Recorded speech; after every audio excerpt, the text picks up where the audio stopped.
Well, what is going on, folks? As per usual, welcome back to the show. Do me a favor, take a big chug glug, all right? Hope you got your water, hope you got your coffee. I sure have had a lot of that freaking stuff. What a weekend for Call of Duty, huh? Lots to talk about. Let's get right into it. First and foremost, we got Dashy tweeting out about Envoy and him full sending an entire game fuel, an entire can of that, to which I want to quickly point out, I did not expect my tweet to be taken seriously.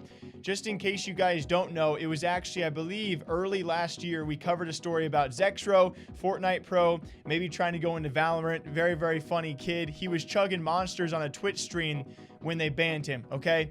This is a simple joke tweet. I don't actually want Envoy banned, all right? For all of you guys out there who somehow took it seriously, I am not sorry, okay? I just want you guys to know that my tweet should not be taken seriously, and I also want you guys to know I don't like messing with the green people. They are sometimes very vicious on Twitter. Either way, when he sent that game fuel, shortly hours later, they sweep the surge, so that's cool. Viewer discretion advised. If you guys want to try this at home, please be careful. Please be hydrated. Oh shit, you just going? Okay, just go. Okay, you're shotgunning a game fuel, blue one to be exact? Oh shit. Yo. It's not done. Yo, that's kind of a half send though. I like that. That's kind of typical though. I like that. Game day ready. Starting the day off good. Like that. And in other words out there, it seems that some people, I don't know exactly who these people are, but it had to be far and few between, some viewers out there pissed at Octane because I guess you got to be pissed at someone for something, that being apparently not clutching it up against the LA Thieves. In case you guys missed that 1v3 clutch, eventually a 1v1 at the very end against Draza, to which he unfortunately could not clutch it up. And apparently some people were pissed about that. Throws the shoulder. Kenny's there to read him. 3 versus 3. Yeah, so Pristini with another great first blood right there. Which eventually turns into a 3v3 now. But that bomb is going to be over towards that B site. It's looking like Venom's going to try to get aggressive towards Zig. But Octane, he's going to reposition himself. But number 4 is going to get spotted by Dross, and Dross is going to be able to win that engagement. So now it's a 2v3 situation. We're going to have one player towards top bedroom. And Looney just playing a sweet time in art. Droz is still in a position to try to keep these guys off of that A site. Looney's trying to work up towards B. Does Venom have the cross? Does Venom have eyes on the site? It's looking like the bomb is going to be able to get planted. Venom's going to see his speed. He's going to be able to take the shots, and just like that, it's going to turn into a 3v1. But Octane, he's on the water steps. He's able to take down one. Trying to go into second onto Venom. Here comes the nade. He should be able to drop. Now it's all in a 1v1 situation, and the information is there. Octane can do this. He can. He's able to play the time, throw on the shoulder, has to go for the reload. Back and forth we go, Octane. But a major clutch this would be. Goes for the peak, but it's Straza who wins the 1v1. Octane had nearly done everything that he had to. But it's Straza going clutch in this round with some major picks to keep the Thieves afloat. To which he later goes, no way I'm getting tweeted about not clutching a 1v3 and not 2-piecing Ken and TJ for spawns on check. I gotta be Superman or some crap to y'all. He follows up by saying, I fricked up pushing Zach the last round, but I had to chow the 1v1. He had me weak in kitchen, and if he runs and defuses, I can't wrap in case he gets it, so I had to peek. He just played the close heady instead of the far one, like I thought. And then Nade goes, you don't need to defend yourself. Gunfight could have went either way. I thought you actually played it really well. Just lost a 50-50 gunfight. You had me worried, LaRue. GG's, brother. And this is not something that any pros were vocal about. I don't think most people were vocal about him losing a 1v3. It's just a constant battle for the surge. And I think what Octane has actually later hinted at, a lot of closer maps and a lot of closer series than maybe the scoreboard does hint at. Will they be making changes? It was another rough weekend for the surge. We will see what happens. But particularly when it comes time for this individual play, no clue why people were so pissed at Octane. But I guess sometimes that is just Call of Duty. Now, speaking of things that are just Call of Duty, it's FaZe Clan against the New York Subliners. FaZe do fall, which is a pretty stellar win, especially for Subliners making recent changes. And Clayster still certainly has it. And yes, we're always going to love a Game 5 Round 11. Was it partially due to some sort of glitch and a flash not popping? So it seems. Even Asim taking to Twitter to confirm all of this. In case you guys missed that last round, here it is in a great series. Duty League going up against the top team in the game, and it comes down to one round of search and destroy.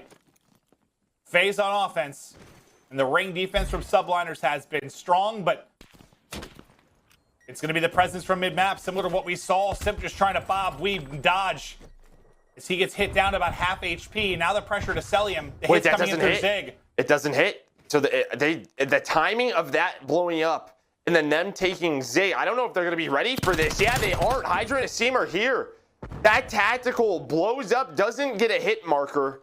I don't know if it clips on a piece of the map or what, or if the timing just worked out that crazy. But then they try to basically reposition themselves. They don't think anyone's Zig. There's two. And there's two of them. Yeah, that's got to be a frustrating moment for sure. But now it's on Celium and Arcides to try and clutch up. All right, one piece done. Into a 2 versus 3. 35 seconds to go now. But Clay is just looming ringside, and it just feels like they are so trapped. They're so trapped. Now all on a cell. There's the trade. 1 versus 2. Ooh, Asim nearly gets put down. Able to get the bomb. He's now had eyes on both players. And they're That's a gonna full score behind flash. this. That's They're going to full. score Yeah, he goes. behind this. The flash hits. The flood is in. And Subliners, they get the win. They rejoice. And Hydra, big fella, the French sensation, welcome. Is it the first? And then Asim later taking to Twitter to point out he has no idea why that did not pop. And of course, we have someone like Simp responding as well. It's an unfortunate circumstance, yes. You know, there's going to be people on both sides, Subliners fans saying they blew a lot more rounds than that, so FaZe deserved to lose. And then if you're a FaZe fan, obviously that was a pretty clear, important moment in that round as well. So who knows what happens if it does go off either way. My main complaint being this is a game issue.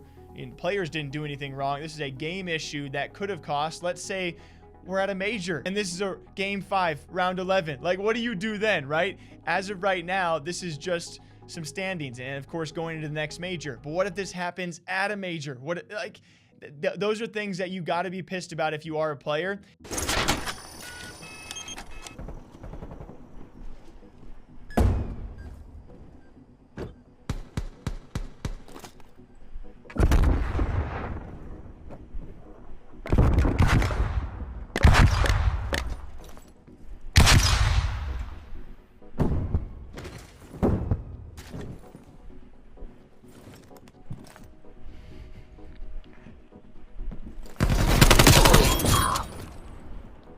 And it does just suck to see. Either way, though, a great series from the Subliners to take down FaZe. It's unfortunate it comes down to a game issue for such a defining moment of that, but don't take too much away from a victory because it was a stellar one, and unfortunately not so stellar was the Empire performance after making a recent change for Huke, of which apparently Crim6 has later explained, supposedly going, saying check the mini-map as to the reasoning why Huke has now been benched for the time being. His future up in the air. But if you're other teams, you gotta wonder, will he land somewhere else?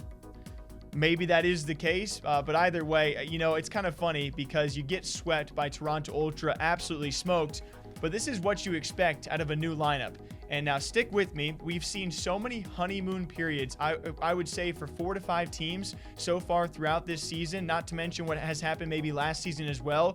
I think we've almost gotten used to the fact that a team makes a one-person change. That person has a honeymoon opening weekend, and all of a sudden we're used to, okay, if you make changes, you should be winning.